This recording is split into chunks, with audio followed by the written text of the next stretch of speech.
your local weather authority with meteorologist Alex Kirkove.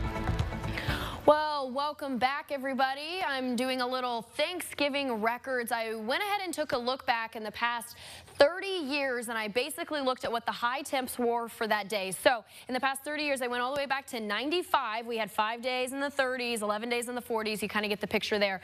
Now, the next thing that I looked at was how many times did we see rain on Thanksgiving or snow? And then also our warmest and coolest Thanksgivings, again, in the past 30 years. So we did have 8 rainy Thanksgivings. We did have one that had a trace of snow. It wasn't a full covering there of snow, not measurable, but we did have some snow there.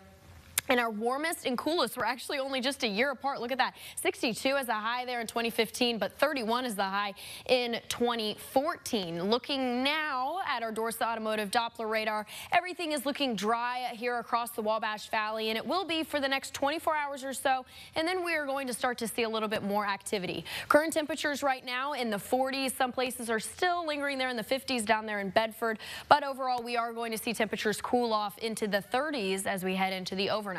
Futurecast in the next 72 hours, we will start to see those cloud bands kind of move its way through ahead of that front that's coming in on Monday night. We will start to see some isolated showers at about 9 o'clock, 8:30 tomorrow. So it won't impact any of your after school plans or anything like that on Monday. But then Tuesday in the morning is when things get a little bit more dicey. We do have this region down here with a little bit heavier of rain.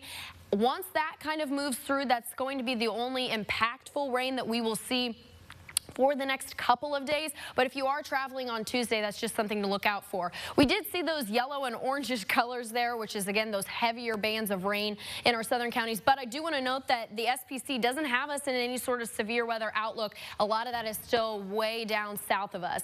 Now, once we take a look starting on Wednesday, that's when we start to see shifts happening because those temperatures really start to do a little dance with each other. We have temps in the 50s and then all of a sudden temps in the 20s. So we do see this on Saturday when temperatures are high in the 30s, that we have snow chances there at about the top half portion of Indiana.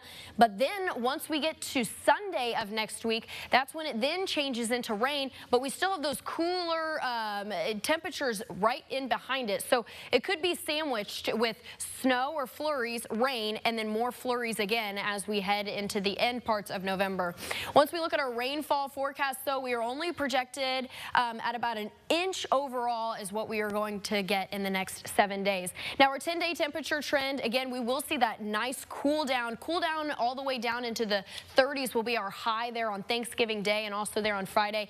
And then we will start to see it warm up once again. Our Stents Realty team water tower forecast has tonight 34 is that low with that chance of fog. Now, as we look at our high for the day today, 56, our low was 39. That record was set back in 1931 with a high of 73.